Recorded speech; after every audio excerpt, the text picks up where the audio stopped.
Hello दोस्तों, अस्सलाम वालेकुम। जुगनू न्यूज़ नेटवर्क में खुश आमदीद। दोस्तों, थाईलैंड में दुल्हा ने शादी वाले दिन दुल्हन समेत 4 अफराद को कत्ल करके खुदकुशी कर ली।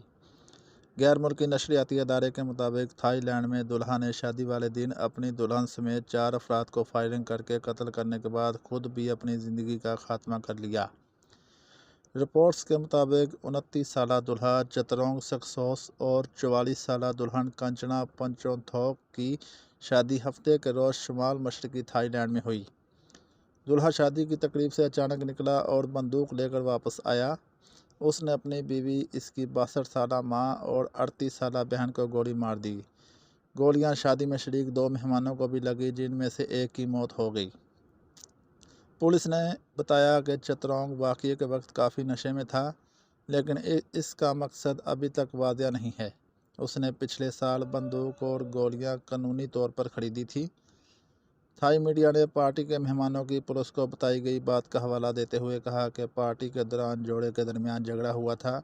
इसमें यह भी बताया गया कि चतरोंग अपने और कंचना के दरमियान उम्र के फ़र्क के बारे में गैर महफूज महसूस कर रहा था, लेकिन पुलिस का कहना है कि ये अभी तक कियास आराइयाँ हैं। उन्होंने शवाहिद इकट्ठे कर लिए हैं और तवक्का है कि यह केस जल्द बंद हो जाएगा। चतरोंग और कंचना शादी से पहले 3 साल तक साथ रहे थे। चतरोंग साबिक फौजी और एथलीट था, जिसने गुज़श्ता साल इंडोनेशिया में आसियान पैरा गेम्स में तैराकी में चांदी का तमगा जीता था। इसके बारे में ख्याल किया जाता था कि वो अगले माह थाईलैंड में होने वाले वर्ल्ड एबिलिटी स्पोर्ट गेम्स में हिस्सा लेने वाले एथलीट्स की फहरिस्त में भी शामिल था। चतरोंग ने थाईलैंड की सरहदों पर गश्त करने वाले पैरामिलिट्री लाइट इन्फेंट्री फोर्स के साथ ड्यूटी के दौरान अपनी दाईं टांग खो दी थी। दोस्तों, वाज़ेह करते चलें कि थाईलैंड में बंदूक के मलकियत आम होने के बावजूद फायरिंग के वाक़यात सादो नाज़र होते हैं।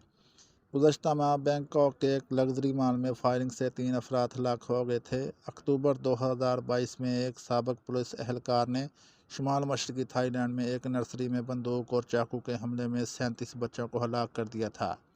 दोस्तों, इसके साथ ही वीडियो का एंड हुआ। वीडियो अच्छी लगी हो तो लाइक और चैनल को सब्सक्राइब लाजमी करें ताकि मज़ीद आने वाली वीडियो आपको बर वक्त मौसूल होती रहे। शुक्रिया। अल्लाह हाफिज़।